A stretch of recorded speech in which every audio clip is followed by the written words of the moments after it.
Network services and sharing. This nugget is all about sharing. Your parents taught you to share, right? Well, we're going to teach your Mac how to share. We're going to teach it how to share files on the network, how to share any printers it might be attached to. We'll look at the web sharing. Believe it or not, your Mac has a built-in web server that's just a checkbox away. We'll look at sharing files and folders with Bluetooth, and we'll look at some of the other built-in sharing options, including some remote management sharing and some stuff that you might not use that are really vertical market niche type stuff. But hey, if you need to use them, they're in there, and we're going to show you where they are. Okay, so to find all this sharing stuff, we are going to hop up to the Apple menu and hit System Preferences. And pretty much everything is going to be found in this sharing section here, but I just wanted to point out something I just noticed the other day. Notice the icon on Energy Saver. It's not actually a incandescent light bulb. It's one of those little spiral compact fluorescent ones, because that's more environmentally correct. Kind of like how Windows uses a recycle bin instead of a trash bin. I just thought that was really kind of cool. Okay, sharing. Here we go. Click on sharing. And you're going to give your computer a name here. It kind of defaults to some model. Like if it's an iMac, it'll say iMac. If it's a Mac Pro, it'll say Mac Pro. And then it sticks in your name, whatever name you gave it when you set up the first user account. The only reason you might want to change this is because the default sometimes can conflict, especially if you have a lot of Macs on your network. For example, it'll say computers on your local network can access your computer at macintosh.local. At the end of this nugget, we're going to talk about what this .local business is all about. But in any event, you may want to edit the computer name. This bit here is really just a display name. Nobody is going to connect to Don's MacBook Air. To change the name they're actually going to connect to, that one there, click the Edit button, and then change it. You can tell it to use a dynamic global host name, in which case you need to also provide a host name, a user, and a password. And it's going to attempt to connect to a server and get a dynamic host name. That means it'll be like Mac AB12X24, which I don't particularly like because, quite frankly, I can't ever remember those things. So anyway, you might want to change this to like Don Laptop.local or something like that. And no need to restart the computer or anything. It'll just pick that right up. So those are sort of the basics. Now we're going to spend some time walking through every single one of these different sharing services that the Mac offers. All of these ones are the defaults. Now, sometimes when you install additional software, you'll get more things added to the sharing tab. But all of the ones you see listed here are the ones that you should get on pretty much any Mac running this version of the operating system. So I guess we'll just start, well, we could start at the top of the list with screen sharing, but you can see that screen sharing is being controlled by the remote management service. Well, that's turned on. Let's just look at that. Remote management is a way for certain remote management features of the operating system, including a certain type of screen sharing, using a VNC client to work. So it's basically just saying that others are going to manage your computer using the IP address, not a name. And we're allowing access for all users. You can also obviously just say only these users. Let's look at options.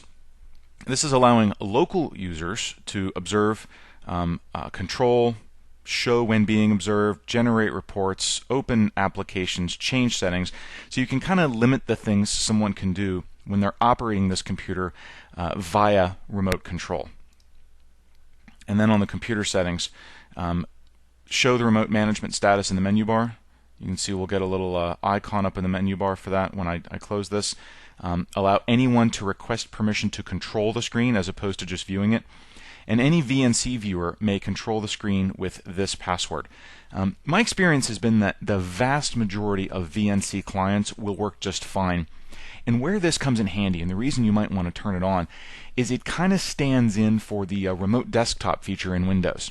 So if you're sitting on a help desk, or you've got people sitting on a help desk, enabling this functionality and then giving your help desk people a VNC viewer will allow them to remote into Mac computers to remotely control, and whoever is actually using the computer locally will be able to see what's going on while that remote control is happening.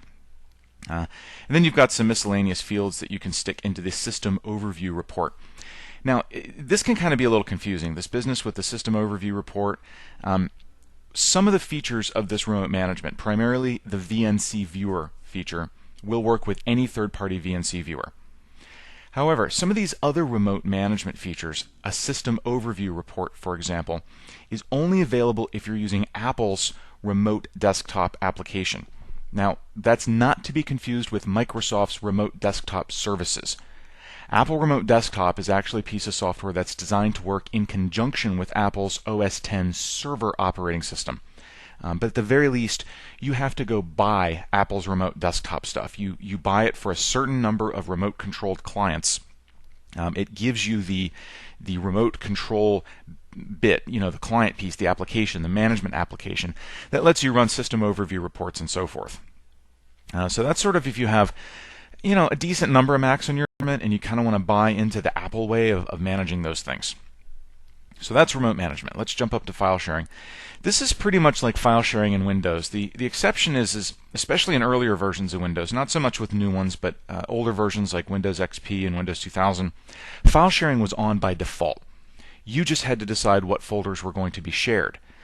With the Mac, all of these things are off by default, much more like a newer version of Windows. So if I turn it on, it'll take a second to start, tell me file sharing is on, and it'll tell me that other Macs can get to me using AFP:// my IP address, or they can just type Don's MacBook Air. The reality is that Windows file sharing clients can also use this. They're just not going to use this exact URL. You're just going to use a standard Windows UNC / IP address. Now, once file sharing is turned on, you need to decide what folders you're actually going to share. Your public folder is always shared by default, but I can pick a different one. Let's just go and share. Let's share this present folder from my documents folder. I've got some PowerPoint presentations in there I might want to share. And now I can decide who's going to be allowed to do what. Everyone has read only. Anyone who has a local user account, we'll say, can do read and write. And then, of course, my account can do read and write. And you can add as many things to this list as you want to. This doesn't change the permissions on the folder. This is just the permissions of what remote users can do. So a little bit of difference there. On the Options tab, we can decide if we're going to share files and folders using the Apple File Protocol. That's something that Windows users can't use. We can also share using SMB, server message blocks. That's something that Windows users can use. So once you enable file sharing via SMB, Windows users can connect to this Mac. And you can also share files and folders using FTP.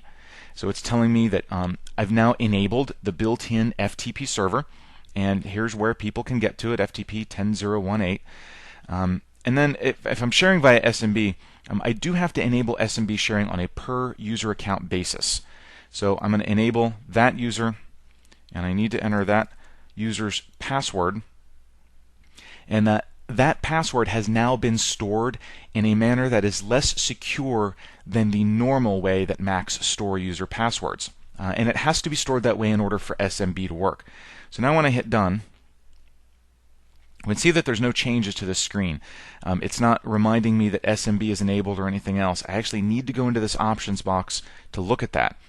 If I want to remove that less securely stored password, all I need to do is disable it for that user, enter the password again, and now the password is no longer going to be stored. I can also turn off SMB, turn off FTP if I want to, and if I were to turn off AFP, then you'll see that it turns off file sharing too. Since I've turned off all the different means by which a file could be shared, now I don't have file sharing turned on at all. You can still get in here and manage the folders. So if I've turned it off, I can still say I don't want that shared anymore, and that way if this ever gets turned on for some reason, then you're not going to be accidentally sharing that folder. And the other thing to do is if you want to prevent the whole idea of something accidentally happen, you can lock this entire sharing pane by clicking the lock.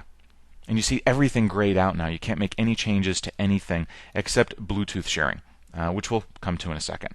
So I'm going to unlock this, which means it's going to prompt me for my password so that we can kind of continue exploring. Okay, printer sharing. Assuming you have a printer hooked up, you can turn on printer sharing.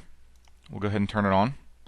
We're not much here. This is going to list all the different printers. I don't have a printer hooked up at the minute, but I can get there by opening up the printer print and fax preferences. This just shares all the printers. It shares it in a way that Windows users can use as well as other Mac users. And aside from that, it's not very exciting. Let's move on to web sharing. Web sharing is kind of a tricky way to refer to this. Macs are based on Unix. Underneath the hood is a Unix operating system based on the Berkeley Software Distribution of Unix, BSD. And like most Unix computers, it can run the Apache web server software, and Macs come with Apache built in.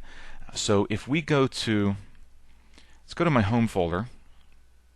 I'll pull this window over to the side a bit so we can see a little bit more. Let's go to my home folder, and I've got this sites folder.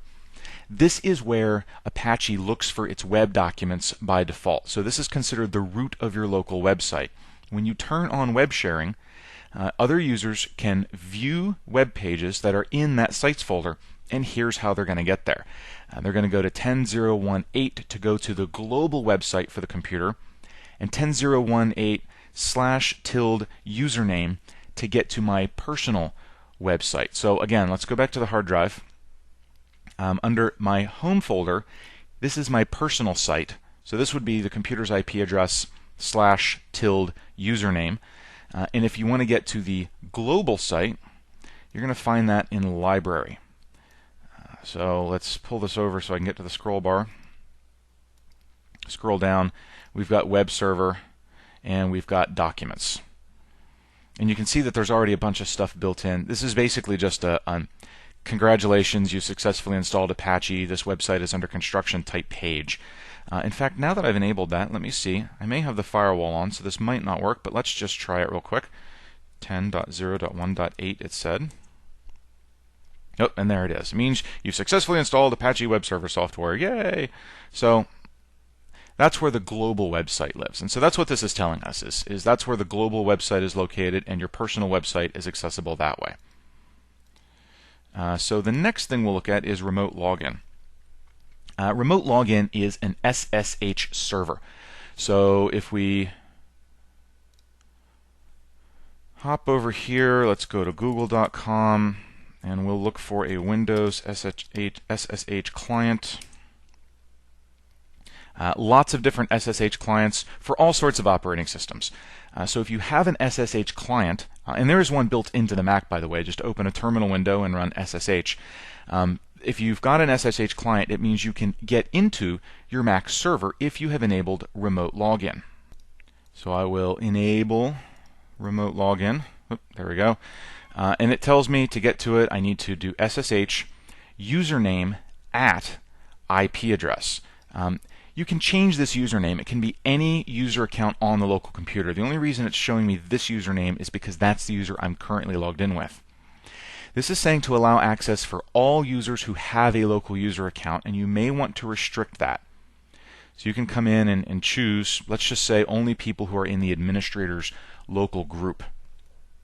And so that's how you would get in via SSH.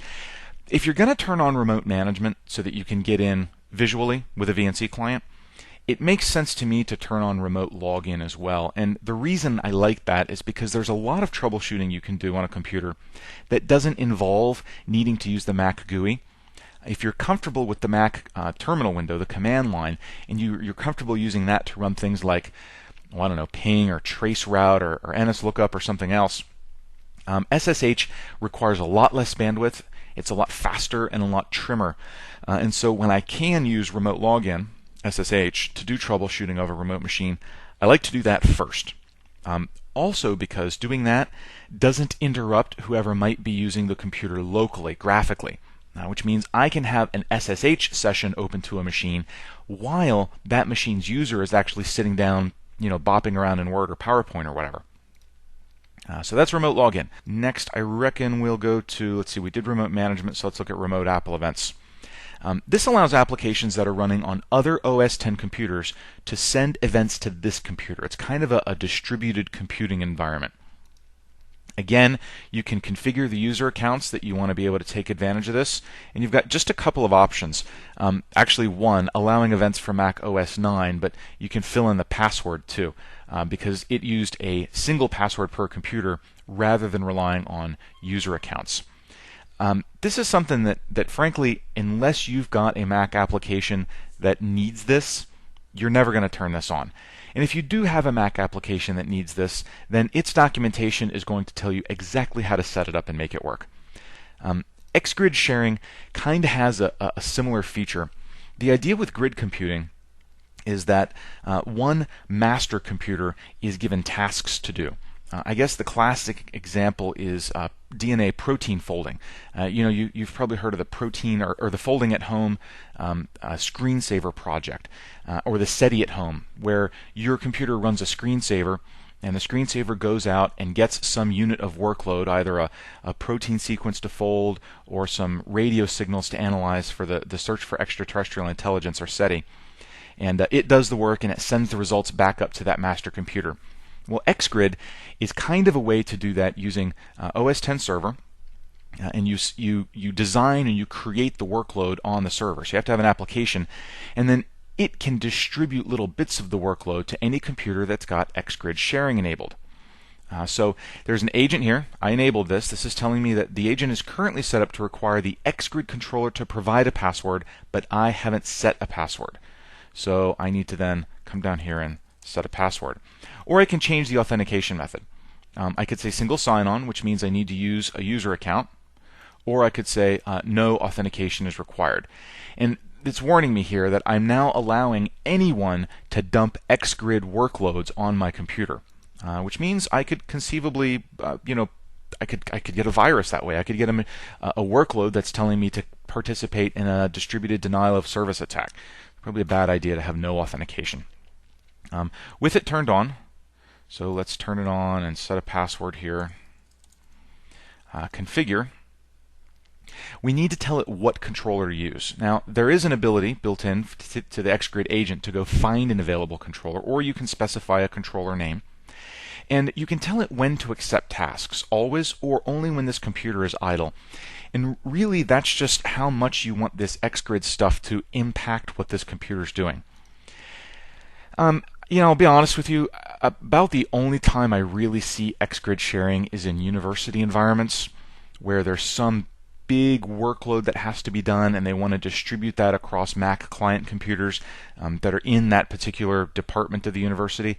It's not something I see a lot in corporate environments, and the bottom line is if it's something happening in your environment, there's going to be someone else who knows a lot more about it and can tell you what settings to put in here. So that's kind of the deal. Internet sharing. Internet sharing is currently off. This is kind of like the old internet connection sharing with Windows, where this computer can be connected to the internet, and then it can share that internet connection with other computers on the local network, essentially making this computer into a router. So I have to say that I'm going to share my connection from the Ethernet. So let's say that my internet is coming through the Ethernet. Maybe my computer is plugged directly into a DSL modem, and I want to share via airport my wireless connection, that internet. So now anybody can connect to my computer via the airport, and I will route their packets out to the internet through my Ethernet connection. And I can configure some options. What do I want the network name to be? What channel do I want to use? So I'm basically turning my computer into a wireless access point. I can set up password. It's only going to use wireless encryption. It doesn't use the more secure WPA. It's only the older WEP. So this is fairly primitive. Again, I'll tell you the time I normally see this. It's when I'm at a conference or a hotel or something, and you're using one of the in-room internet connections, and they authenticate or authorize your computer based on its MAC address. So if you were to unplug your computer and plug in someone else's computer, they would have to pay a second time to authorize a second MAC address.